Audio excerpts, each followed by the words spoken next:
नमस्कार, आप देख रहे हैं सवाल आपका और मैं हूं कायनात अंसारी।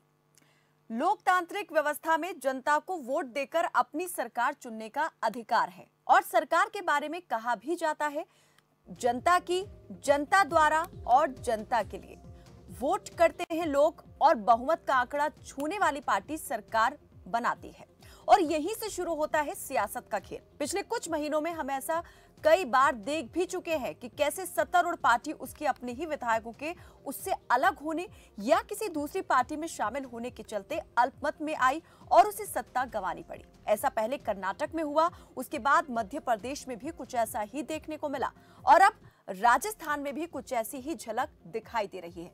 अब सवाल यह है कि लोकतंत्र के महापर्व यानी चुनाव में जनता किस पर भरोसा करके मताधिकार का इस्तेमाल करती है, किसी पार्टी पर या व्यक्ति विशेष पर। वैसे तो चुनाव में खड़ा होने वाला हर व्यक्ति पार्टी के चिन्ह पर चुनाव लड़ता है और उस चुनाव चिन्ह के साथ पार्टी की विचारधारा जुड़ी होती है और पार्टी से जुड़े हर व्यक्ति से ऊपर पार्टी को ही माना जाता है।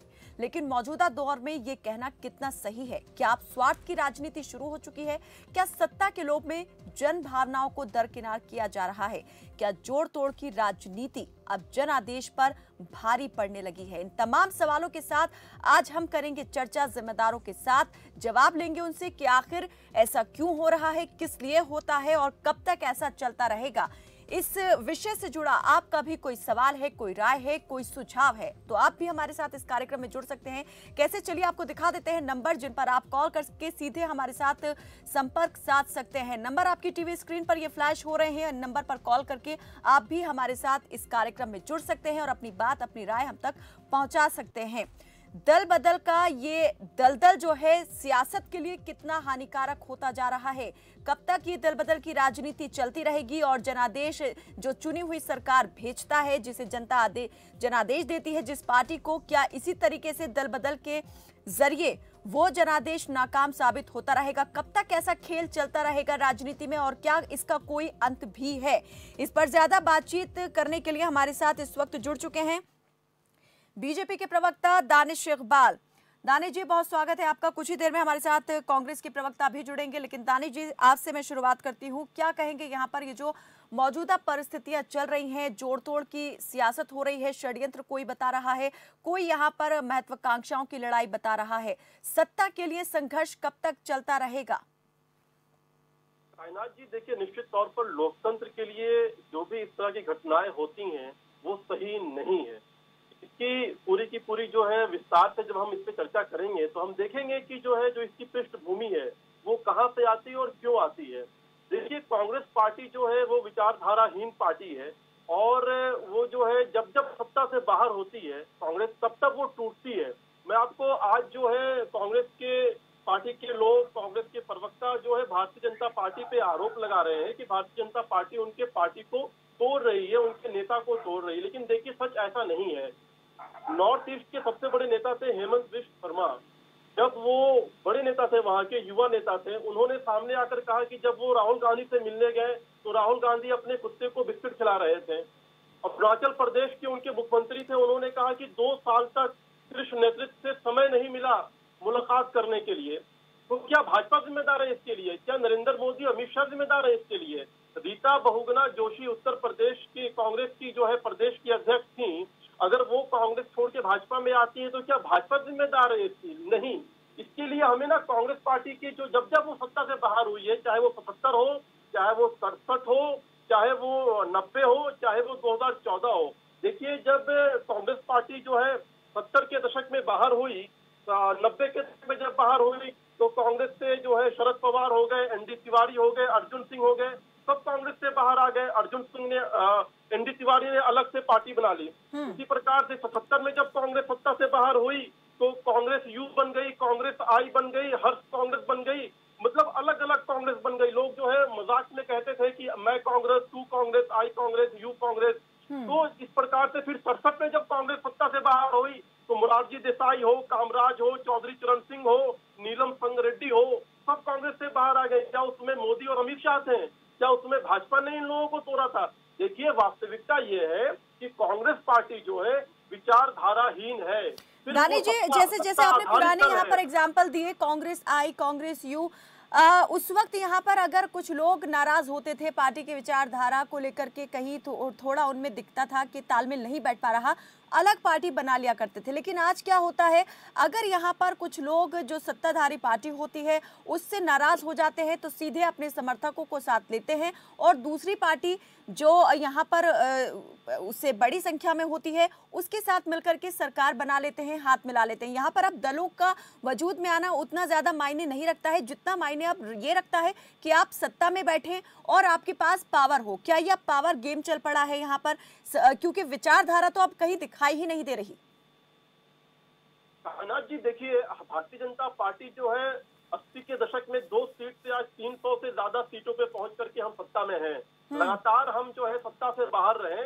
हम 2004 से लेके 2014 तक 10 साल सत्ता से बाहर रहे। लेकिन भारतीय जनता पार्टी का आप नेता तो छोड़िए, एक कार्यकर्ता भी अपनी पार्टी, अपनी विचारधारा, अपनी शीर्ष नेतृत्व पे जो उसका विश्वास है उसको छोड़ करके किसी भी पार्टी में नहीं गया है और आज भी नहीं जाता है। लेकिन ये ऐसा क्यों होता है? इसका कारण यही है कि कांग्रेस की जो डीएनए है, वो कांग्रेस के डीएनए में यही है कि जब जब वो सत्ता से बाहर होती है कांग्रेस, तब तब कांग्रेस टूटती है, क्योंकि कांग्रेस विचारधाराहीन पार्टी है। वो सिर्फ सत्ता टूटती है या तोड़ने की कोशिश होती है। चलिए, इस पर हम ज्यादा बातचीत करेंगे, और इसी बीच आपको बता दें कि हमारे साथ कांग्रेस के प्रवक्ता अजय वर्मा भी जुड़ चुके हैं। अजय जी, बहुत स्वागत है आपका। और आपकी तरफ आने से पहले मैं, हमारे साथ कुछ दर्शक जुड़ चुके हैं जो सवाल यहाँ पर अपने भेज रहे हैं। दिनेश हमारे साथ जुड़े हैं नरवाना से, और करीम मध्य प्रदेश से जुड़े हैं। दिनेश जी, स्वागत है आपका, पूछिए क्या सवाल है। नमस्ते जी। नमस्कार जी। हेलो, ऐसा है जी, जो ये राजस्थान के अंदर गंदा नाच होने लग गया ना कांग्रेस में, ये पायलट है ना, इसको निकाल देना चाहिए पार्टी से। यानी लॉ एंड ऑर्डर बिल्कुल सख्त होना चाहिए। कांग्रेस सोनिया गांधी को हम नसीहत नहीं, चेतावनी दे रहे हैं। ये यदि पूरे खरीद फरोख्त करके फिर सरकार बना ली ना, लोग वोट नहीं देंगे आपको। इसको कर बाहर काट दो, कैया ना काट दो।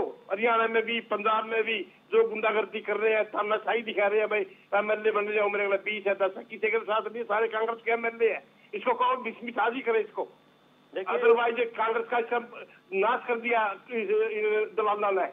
कांग्रेस पार्टी नेहरू की पार्टी है, गांधी की पार्टी है, या इनकी सोना की बना के खड़ी कर दी। पीछे का मेरी बात नहीं सुनते, क्यों नहीं सुनते? इसकी सारी बात होगा, इसके मिनिस्टर बना रखे है यू, क्यों नहीं सुनते इसकी बात? क्यों गंदे काम बंदा होगा? गंदे काम कौन करेगा? कोई नहीं करता करो गंदे काम अक्सर। ये आज ही डिसमिस कर देना चाहिए पार्टी से। क्या फर्क पड़ता है? सरकार टूट जाए कोई बात नहीं, सरकार आती जाती रहती है। बीजेपी उससे भी गलत पार्टी है, इसके अंदर बहुत विरोध है आपस के अंदर, लेकिन सत्ता आ नहीं रहा आगे भी। क्यों? सेंट्रल सरकार है इनकी, जो सरकार नहीं होगी सारे बैठ जाएंगे इसके आदमी हर एक जगह। बहुत दुखी है हरियाणा के अंदर सारे एमएलए दुखी है इससे खट्टर साहब से। चलिए, बहुत बहुत शुक्रिया दिनेश जी हमारे साथ जुड़ने के लिए। आऊंगे आपकी तरफ अजय जी। एक और कॉलर जुड़े हैं मध्य प्रदेश से, करीम हमारे साथ जुड़े हैं, बहुत स्वागत है आपका जी, पूछिए। करीम जी, अपनी टीवी की आवाज को कम कर दें और पूछिए अपना सवाल। जी शुक्रिया जी, शुक्रिया। सुन रहे हैं? जी, हम सुन पा रहे हैं आपको, पूछिए अपना सवाल। यहाँ 2 नेता बैठे हुए हैं। हाँ, मैं इनसे पूछना चाहता हूँ, नेतागिरी का मतलब क्या होता है? नेतागिरी का मतलब होता है नीति या नैतिकता। ये क्या अपनी नैतिकता को समझते हैं? लेकिन सवाल ये उठता है कि इनमें कभी कोई लाल बहादुर शास्त्री, कभी राजेंद्र प्रसाद, कभी अटल बिहारी, ऐसे नेता भी पैदा होंगे? ये राजसी ठाट से जीते हैं और राजसी ठाट में रहते हैं। इनको पब्लिक से कोई लेना देना नहीं, इनका कोई ईमान नहीं। कौन सी पार्टी किस में जाएगी? कल तक ये बीजेपी की बुराई करते थे, अब कांग्रेस की बुराई करेंगे। कांग्रेस वाले बीजेपी में आ जाएंगे, बीजेपी वाले कांग्रेस में चले जाएंगे। इनका कोई ईमान नहीं है। चलिए, बहुत शुक्रिया करीम जी हमारे साथ कार्यक्रम में जुड़ने के लिए। एक और दर्शक अर्जुन जुड़े हैं रोहतक से। अर्जुन, स्वागत है आपका, पूछिए। अर्जुन। हेलो जी अर्जुन जी, हम सुन पा रहे हैं आपको, पूछिए अपना सवाल। मैं ये पूछना चाहता हूँ जी, ये कह रहे हैं ना भाई, ये वो है बीजेपी में तो मतलब ऐसा है कि इन्होंने किसी भी इंडिया साइन, फिर बीच के तबके को बिल्कुल खत्म कर दिया इन्होंने। और ये जो है ना जोड़ तोड़ और पैसे खरीद फरोख्त सबसे भ्रष्ट पार्टी है। जो इनके प्रवक्ता है कोई सही जवाब नहीं देता है। चलिए, बहुत शुक्रिया अर्जुन लाल जी हमारे साथ कार्यक्रम में जुड़ने के लिए। तो दानिश इकबाल जी और अजय वर्मा जी, आप दोनों के लिए ही जो हमारे साथ दर्शक जुड़े उनके सवाल हैं। अजय वर्मा जी, आप देर से जुड़े तो शुरुआत आपसे करते हैं जी। देखिए कायनात, सबसे पहले तो मैं ये बता दूं कि इस हिंदुस्तान में लोकतंत्र की व्यवस्था है, यहाँ डिक्टेटरशिप नहीं। हमने देश के ज्ञानवान प्रधानमंत्री जी से अनुरोध किया है कि इस देश के संविधान को बदल दीजिए अगर ऐसा ही काम करना है। अरे भाई, आपके पास देश में एब्सोल्यूट सरकार है, कई प्रदेशों में सरकार है, लेकिन आपको कांग्रेस के घरों में झांकने की आदत है, क्योंकि आपको ये लगता है कि सारी चीजें कांग्रेस के। आप कोविड से लड़ाई नहीं लड़ेंगे तो कांग्रेस से लड़ेंगे, आप चाइना से नहीं लड़ेंगे तो कांग्रेस से लड़ेंगे, आपके बयान दी। अब आप महंगाई और तेल और पेट्रोल और डीजल की लड़ाई की बात आ रही है तो कांग्रेस से लड़ेंगे।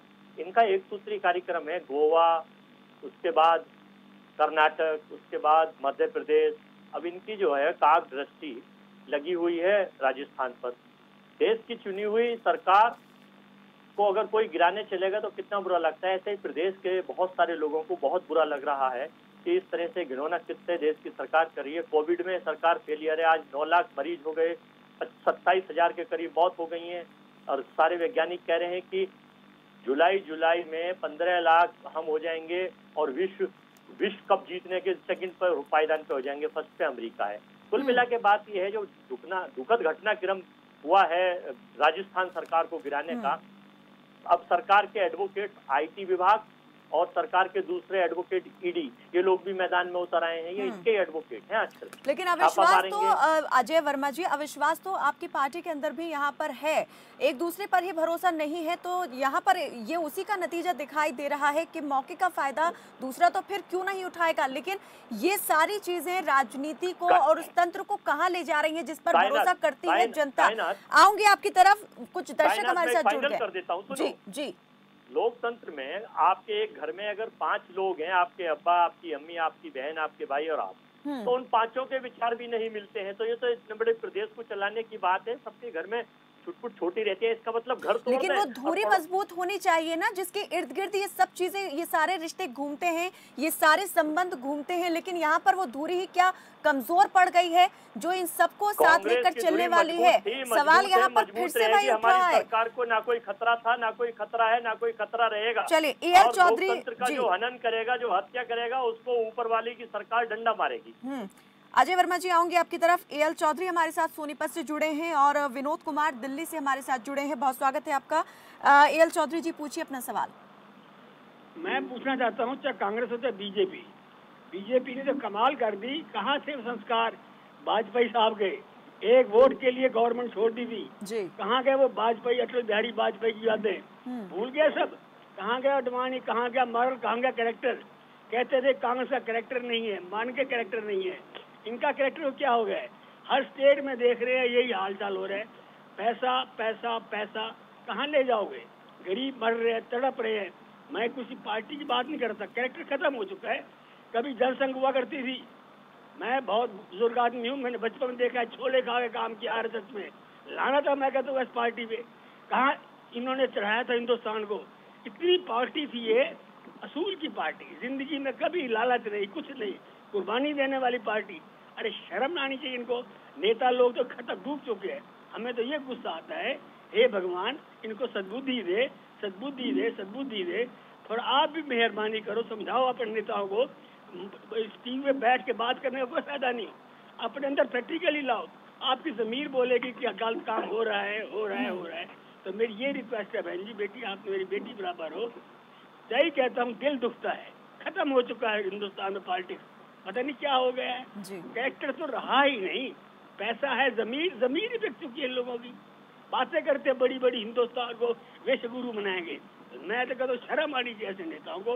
बेटी थोड़ा सा मेरी ये रिक्वेस्ट है, बहुत मतलब महसूस होता है, बहुत शुक्रिया एएल चौधरी जी हमारे साथ कार्यक्रम में जुड़ने के लिए। दानिश इकबाल जी, बहुत यहाँ पर दिल को कहते हैं कि कचोट देने वाली बातें यहाँ पर उन्होंने कही है कि किस तरीके की आज भावना जो है वो हर एक व्यक्ति के दिल में घर कर रही है। क्या भावनाएं यहाँ पर कह रही हैं लोगों की कि हो क्या गया है हमारी राजनीति को, उस तंत्र को जिस पर भरोसा करते हैं कि देश का भविष्य सुरक्षित हाथों में जाएगा, लेकिन जब वहीं पर इस तरह का खेल शुरू हो जाए तो जनता का विश्वास कैसे, किस पर रहेगा, किस पर जनता विश्वास करेगी। एक और दर्शक जुड़े हैं, विनोद कुमार दिल्ली से हमारे साथ, बहुत स्वागत है आपका, पूछिए। हेलो जी विनोद जी, अपनी टीवी की आवाज को कम कर दिए और पूछिए अपना सवाल। हाँ जी मैम, मैं ये कहना चाह रहा हूँ कि ऐसे ही इन्होंने मध्य प्रदेश में केयरलेस कर करके अपनी सरकार गवा दी, और अभी फिलहाल ये राजस्थान में भी ऐसे ही अपनी सरकार को गवा देंगे। तो क्या इतने ये राहुल गांधी जी इतने बड़े नेता हैं, और ये क्या इतना वो नहीं कर सकते कि नेताओं से बात नहीं कर सकते? क्या आपने ये सचिन पायलट से एक बार बात कर लेते? क्या इतना सरकार पे इतना बड़ा खतरा हो रखा है जी, है ना? जी बहुत बहुत शुक्रिया विनोद कुमार जी हमारे साथ कार्यक्रम में जुड़ने के लिए। तो अजय वर्मा जी एक सवाल आपसे और दानिश इकबाल जी एक सवाल आपसे। दानिश जी, मैडम देखिए, बहुत स्पष्ट ये है कि कांग्रेस पार्टी के अंदर कोई नेतृत्व नहीं है, कोई कंट्रोल नहीं है, कोई विचारधारा नहीं है, कोई नीति नहीं है। जिस पार्टी के अंदर जो है सिर्फ सत्ता जो है सत्ता में बने रहना होता है, और जब सत्ता में बने रहते हैं तो सब लोग साथ रहते हैं, और जब सत्ता से बाहर हो जाते हैं तो सब लोग एक एक करके अलग हो जाते हैं। और आज कांग्रेस पार्टी जिस प्रदेश में सत्ता में है तो वहां भी जो आपस में सत्ता के लिए ही लड़ाई हो रही है, चाहे वो मध्य प्रदेश हो चाहे वो राजस्थान हो। अब देखिए मध्य प्रदेश में भी सत्ता तो के क्या लिए बीजेपी नहीं लड़ रही है सत्ता की लड़ाई? बीजेपी ने नहीं, क्या इस कायनात चीज को की बिल्कुल ही अलग हटा के रख दिया है? बीजेपी भारतीय जनता पार्टी जब विपक्ष में थी, या जब आज भी बहुत से प्रदेशों में विपक्ष में है, तो हम सत्ता के लिए कहाँ लड़ रहे हैं? हम तो जब जनता जनादेश देती है तब हम सरकार बनाते हैं। हमारे पार्टी से कोई तोड़ करके आज तक तो गया नहीं, हमारे पार्टी से कोई पार्टी को छोड़ करके तो गया नहीं। हम सत्ता में रहे चाहे ना रहे, हम विचारधारा पे चलते हैं, हम संघर्ष करते हैं, हम लोकतांत्रिक प्रक्रिया का सम्मान करते हैं। हम जो है विचारधारा प्रेरित पार्टी है, कार्यकर्ता आधारित पार्टी है, सैद्धांतिक दल है हम। तो हम लिए इसलिए हमारे लिए सत्ता में होना ना होना फर्क नहीं पड़ता है। लेकिन जब कांग्रेस पार्टी सत्ता में नहीं होती है तो इतिहास है, मैंने आपको 77 का 67 का और 90 का इतिहास बताया कि जब कांग्रेस सत्ता से बाहर जाती है तब तक कांग्रेस टूटती है। उसी का उदाहरण को अगर एक इतिहास हमारे साथ जो दर्शक जुड़े थे उन्होंने भी बताया था दानिश जी कि कहाँ गए वो अटल बिहारी वाजपेयी जैसे नेता जिन्होंने एक वोट के ना होते हुए सरकार अल्पमत में आई तो सरकार को गवा दिया, लेकिन नैतिकता पर अपने आंच नहीं आने दी। दानिश इकबाल जी आपकी तरफ आऊंगी क्योंकि एक दर्शक ने आपसे भी सवाल पूछा कि क्या बातचीत से मामला नहीं सुलझाया जा सकता? क्या इतने बड़े नेता कांग्रेस में जो हैं वो यहाँ पर इस मसले को सुलझाने में असमर्थ साबित हो रहे हैं? एक दर्शक जुड़े हैं तो शाम से अशोक कुमार हमारे साथ, बहुत स्वागत है आपका, पूछिए अपना सवाल। मैं ये कह रहा था जी मैडम जी कि कोई भी पार्टी हो सारी स्वार्थ भरी है, उनकी कोई नीति नहीं है। सिर्फ अगर उनको कोई पद मिल जाए या उसको कुर्सी मिल जाए तभी हो, नहीं तो कोई धर्म ही नहीं है। और बीजेपी बिल्कुल गिरावट वाली पार्टी बन चुकी है, इन्होंने तो हद ही कर दी है, ठीक है ना? ये किसी वक्त में किसी पार्टी को देखना नहीं चाहती। इनका तो एक ही काम रह गया है कि भाई हम दूसरों की सरकार देखना नहीं चाहिए, सिर्फ बीजेपी हो। अगर सेंटर में बीजेपी नहीं हो तो सब इनकी सरकार गिर सकती है, लेकिन ऊपर सेंटर की वजह से इनकी सरकार नहीं गिर रही है। चलिए, बहुत शुक्रिया अशोक कुमार जी हमारे साथ कार्यक्रम में जुड़ने के लिए। जी दानिश इकबाल जी, जनता की सरकार जनता के लिए और जनता द्वारा, लेकिन अब यहाँ पर लगता है कि पार्टियों की और दलों की सरकार हो गई है, अपने हाथ में फैसला हो गया है, जिसके पास संख्या बल होगा वो अपनी सरकार बना लेगा। कायनात, आपने मुझसे सवाल पूछा था। जी जी बिल्कुल, कायनात मुझसे पूछा था जी। दानिश जी आपसे नहीं, अजय वर्मा जी माफ कीजिए। जी जी जी, नहीं, मैं ये आपसे कह रहा हूँ कि हमारी पार्टी में कहीं कोई फूट नहीं है। भारत का जो विकास और भारत का जो फूट नहीं है तो फिर ये टूट क्यों है? देखिए, मैं आपको बता तो रहा हूँ, भारत का जो विकास हुआ, भारत की जो खोज हुई, फिर मैं आपको पुनः दोहरा रहा हूँ आपके कहने से, 2014 में हुई। इससे पहले ना भारत था, ना विकास था, ना पार्टी थी, ना सीबीआई थी, ना आईटी थी, ना सेल थी, ना रेड थी, ना इनकम टैक्स थी, ना आपसे ना हमसे, इनके कथनानुसार, बीजेपी के बयान वीरों के कथनानुसार। तो इसलिए 70 की या 90 की बात करनी तो बेकार है। सरकार का, इनका देश की सरकार का केवल एक एजेंडा है। हमारे यहाँ तो लोकतंत्र कायम है, इनके यहाँ तो एक ही आदमी सरकार चलाता है। हमारे यहाँ सब मिलकर सरकार चलाते हैं, अगर हमारे यहाँ सब मिलकर सरकार चला दे रहे होते तो ये स्टेज नहीं आती हमारे यहाँ। हम सबकी सुनते हैं, सबका साथ सबका विकास की चरितार्थ हम कामयाबी के साथ बढ़ाते हैं, लेकिन इनके यहाँ सबका साथ और बीजेपी का विकास और सबका विनाश। चलिए दानिश जी आपकी तरफ आऊंगी, लेकिन दो दर्शक हमारे साथ जुड़ गए हैं। खान साहब जुड़े हैं मैसूर से और वेद प्रकाश चरखी दादरी से। खान साहब स्वागत है आपका, पूछिए अपना सवाल।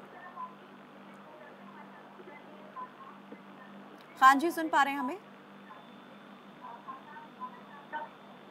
खान जी अपनी टीवी की आवाज को कम कर दें, पूछिए। आपने मेरे सवाल उनको बराबर जवाब नहीं दिया उन्होंने जी कि जी इसमें कोई 3 कुर्ते का नेता होगा लालबाग? जी दोबारा बताएं जी, दोबारा अपना सवाल जरा दोहरा दें खान जी। 3 कुर्ते का नेता लाल बहादुर शास्त्री प्रधानमंत्री थे, राजेंद्र प्रसाद थे, इनके ऐसे नेता कोई नीति वाला होगा, नैतिकता का आधार होगा उनपे? इसका जवाब ले लो जरा इनसे जी। इनको अर्थनीति आती है, दूसरी नीति नहीं। जवाब आप दोनों से ही चाहते हैं या किसी एक से चाहते हैं? बीजेपी से पूछ रहे हैं, बीजेपी से। हाँ जी चलिए, बहुत बहुत शुक्रिया हमारे साथ जुड़ने के लिए। वेद प्रकाश चरखी दादरी से जुड़े हैं। जी वेद प्रकाश जी स्वागत है, पूछिए अपना सवाल। नमस्कार जी। जी मैडम जी, मैं दोनों प्रवक्ता और बाकी राष्ट्रीय चैनल भी सारे दिन आज और कल जो प्रोग्राम चले प्रजातंत्र जनादेश की बातें करते हैं। वास्तव में इस देश में आज प्रजातंत्र बचावी है या नहीं है, मैं उस पे प्रश्न है मेरा। प्रजातंत्र का मतलब क्या? कुछ लोगों को केवल वोट डालने का अधिकार है और कुछ विशेष एक कोल्ट्रीज है पूरे देश में, उनके पुत्र संतान है, दूसरे वही संसद में विधानसभा में आते हैं। क्या यही प्रजातंत्र है? नंबर 2, क्या अब ये प्रजातंत्र है या टाइमोक्रेसी है? और मैं एक तीसरा नाम दूंगा, फासिस्टोक्रेसी, एक नया नाम। आज के पिछले 6 साल से मोदी जी की सरकार में एक प्रकार का फासिस्टोक्रेसी ने जो जन्म लिया है, क्या आज प्रजातंत्र जिंदा कहोगे? चौथी बात, मैं एक मीडिया पर भी आघात करते हुए कि मैं पिछले काफी लंबे समय से देख रहा हूँ कि पहले राजा महाराजा नवाब सारण भाट और 3 जातियां रखते थे अपने बड़ाई करवाने के लिए। वो घर घर जाते थे और उनके गुणगान गाते थे। आज लगभग 90% चैनल ठीक वही काम कर रहे हैं, जिसको चौथा स्तंभ रक्षक मानते हैं प्रजातंत्र का। तो आज क्या कहीं प्रजातंत्र बचा है? इन चारों चीजों को मैं आपसे, आपके माध्यम से आपसे भी उनसे ये प्रश्न पूछता हूँ, क्या ये प्रजातंत्र बना? बहुत अच्छा वेद प्रकाश जी आपका क्वेश्चन है, बहुत अच्छा। बहुत बहुत शुक्रिया वेद प्रकाश जी हमारे साथ कार्यक्रम में जुड़ने के लिए। दानिश इकबाल जी आपसे सवाल ज्यादा जवाब जी देखिए, कायनात जी देखिए, कांग्रेस के मित्र कह रहे थे कि कांग्रेस पार्टी के अंदर लोकतंत्र है। दानिश इकबाल जी, कांग्रेस के मित्र या कांग्रेस के प्रवक्ता क्या कह रहे हैं वो बाद में, लेकिन पहले जो दर्शकों ने आपसे सवाल किया, मैं चाहती हूँ पहले आप उसका जवाब दें।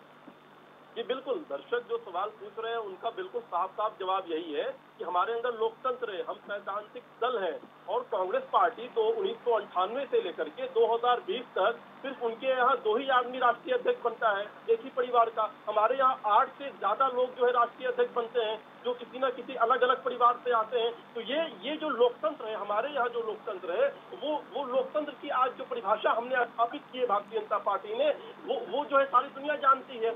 लेकिन आज जो भारतीय राजनीति में जो उठापटक चल रही है, वो कांग्रेस पार्टी के अंदर चल रही है, जिसका भारतीय राजनीति के अंदर भी प्रभाव पड़ रहा है। और मैं तो कहता हूँ कि लोकतंत्र अगर मजबूत होगा, अगर विपक्ष मजबूत होगा तो लोकतंत्र मजबूत होगा। हम तो चाहते हैं कि हम सत्ता में है, लेकिन जो लोकतंत्र के लिए लेकिन संरक्षण अगर मिल जाए उन लोगों को जो यहाँ पर नाराज हैं, अपनी पार्टी से दूर जा रहे हैं, संरक्षण कौन देता है उनको? संरक्षण के लिए बीजेपी ही तो दिखाई देती है। तो फिर यहाँ पर आसान हो जाता है लोगों के लिए भी अपने दल को छोड़ना और उनके विचारधारा से किनारा करना।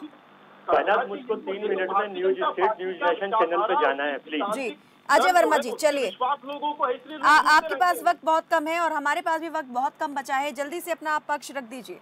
कहना सबसे बड़ी बात मैं ये कह रहा हूँ, मेरे वेद प्रकाश जी जो दर्शक थे चरखी दादरी से, उन्होंने बहुत अच्छा सवाल किया कि इस वक्त हिंदुस्तान में जो ये गोदी मीडिया है पूरा देश का, आपको नहीं कह रहा मैं, गोदी मीडिया किस तरह से गुणगान कर रहा है देश की सरकार का। देश की सरकार को सैनिकों की वो जो बनाई थी 84-94 चाइना के, उसके लिए पैसा खर्च करने को नहीं था। लेकिन देश की सरकार को विदेश घूमने के लिए पैसा था और पत्रकारों को, जो ऐसे चैनल है जो इनका गुणगान करते हैं, उनके लिए पैसा था। इसलिए चाइना की इतनी हिम्मत हो गई और इसलिए कोविड में इतने मरीज बढ़ रहे हैं कि सरकार उस पैसे का इस्तेमाल पता नहीं कहाँ कर रही है। पेट्रोल से 50 लाख रुपए आया है और कहाँ चला गया 50 लाख करोड़ रुपए। मेरा अंत में यही है कि सरकार की गलत नीतियां हैं, देश में लोकतंत्र का हनन हो रहा है, उन लोकतंत्र के खून की होली खेली जा रही है। अजय वर्मा जी, भले ही यहाँ पर एक की गलती नहीं कह सकते, यहाँ पर ताली दोनों हाथ से बजती है। यहाँ पर अगर दूसरा गलत है तो अपने आप को भी पूरी तरीके से सही नहीं कहा जा सकता। अगर आपकी पार्टी कांग्रेस के अंदर ही ये रार नहीं होती, ये अनबन नहीं होती, मतभेद नहीं होते, तो ये मनभेद भी नहीं होता और ये नौबत नहीं आती। कमी कहाँ है? क्या कांग्रेस अब गौर फिक्र करेगी इस बात को लेकर? जो यहाँ पर कर्नाटक में हुआ, फिर मध्य प्रदेश में हो गया, आपने देखा कैसे खींचतान यहाँ पर आपसी नेताओं की ही जो है वो पार्टी के लिए खतरनाक साबित हो रही है। देखिए, ये और सिर्फ पार्टी नहीं, जनता का विश्वास भी यहाँ पर जुड़ा है, वो विश्वास भी कहीं ना कहीं टूट रहा है। चुने हुई सरकार को गिराने का काम इस वक्त देश की सरकार के मुखिया केवल 2 ही लोग कर रहे हैं। इनको इसकी सजा मिलेगी। देखिए, छदम राष्ट्रवाद के सहारे सरकार बना लेना और बात है, लेकिन सरकार चलाना और बात है। आपके हर चीज पे आप फेलियर हैं। क्षमा चाहूंगा क्योंकि मुझे दूसरे चैनल पे जाना है। फाइनली फिर बैठेंगे, फिर चर्चा करेंगे। धन्यवाद। जय हिंद। चलिए, बहुत शुक्रिया अजय वर्मा जी, आप हमारे साथ जुड़े और तमाम बातचीत में आपने जो हमारे साथ दर्शक जुड़े उनके सवालों का भी जवाब दिया। दानिश इकबाल हमारे साथ जुड़े हुए हैं। दानिश जी, कई सवाल यहाँ पर दर्शकों ने चुपते हुए आपसे पूछे भी। नैतिकता को लेकर कई सवाल यहाँ पर आए दर्शकों की तरफ से कि आखिर कहाँ है वो नैतिकता जो पहले दिखाई देती थी लेकिन अब यहाँ पर बिल्कुल दिखाई नहीं देती। क्या खत्म हो गई है वो नैतिकता बीजेपी के अंदर? वो नैतिक बल अब नेताओं में नहीं रहा है? भारतीय जनता पार्टी अपने संविधान था, जो उसकी विचारधारा था, उसी विचारधारा पे चल करके आज हम देश की सबसे बड़ी पार्टी, यानी दुनिया की सबसे बड़ी पार्टी बने हैं। और आज हम देश के अंदर 30 साल के बाद पूर्ण बहुमत से 300 ज्यादा सीट लेकर के आए हैं। तो इसका मतलब ये है कि जनता ने हम पे विश्वास दिखाया है, हमारी विचारधारा पे विश्वास दिखाया है। लेकिन वही उसी जनता में से जो लोग आज हमारे साथ इस कार्यक्रम में जुड़े, अधिकतर ने आपने सुना नाराजगी उनकी सुनाई दी, आपको महसूस किया उसे कि कैसे विश्वास धीरे धीरे करके कम हुआ, टूटने लगा? देखिए, हम नैतिकता पे खड़े उतरे तभी हम जनता के दिलों में राज करते हैं, तभी जनता हमें सराहती है, तभी जनता हमें जो है सत्ता में भेजती है। अगर जनता जिस दिन लगेगा कि हम नैतिकता पे खड़े नहीं उतरे हैं, हम लोग, हमारे अंदर लोकतंत्र नहीं है, हम जो है विकास नहीं कर पा रहे, जनता हमें नकार देगी। ये तो जनता के ऊपर निर्भर करता है। तो आज जनता ने किसको नकारा है वो सारा हिंदुस्तान जानता है। तो आज सवाल उनसे बनता है कि ना उनके पास नेतृत्व है, ना नीति है, ना कोई नेता है। आप बताइए। चलिए दानिश जी, मैं आपसे ये सवाल पूछती हूँ, जोड़ तोड़ की ये जो राजनीति है इसको लेकर क्या कहेंगे? आप मानते हैं ये बिल्कुल सही है? कायनात जोड़ तोड़ की राजनीति, हॉर्स ट्रेडिंग की राजनीति भारत के राजनीतिक इतिहास में किन लोगों ने किया है वो पूरा इतिहास है, आज समय नहीं बताने का। लेकिन भारतीय जनता पार्टी आज, अगर दूसरे दल से कोई लोग भारतीय जनता पार्टी के विचारधारा पे अपनी सहमति जताते हुए भारतीय जनता पार्टी के अंदर आते हैं तो भारतीय जनता पार्टी उनका स्वागत करती है। लेकिन भारतीय जनता पार्टी किसी को खरीदने नहीं जाती है, किसी को बुलाने नहीं जानती है। ज्योतिरादित्य सिंधिया अगर कांग्रेस पार्टी छोड़ करके आते हैं तो भारतीय जनता पार्टी ने स्वागत किया। अगर मैं आज कहता हूँ आपके चैनल पे, सचिन पायलट अगर अपना दल छोड़ करके आते हैं तो भारतीय जनता पार्टी को स्वागत करने में कोई गुरेज और परहेज नहीं होगा, क्योंकि वो भारतीय जनता पार्टी की विचारधारा। बात वही तो आ रही है यहाँ पर दानिश जी। विपक्ष से अगर मजबूती यहाँ पर विपक्ष की बनी रहे, ये जरूरी है कि उसके नेता जो है साथ में उसके जुड़े रहें।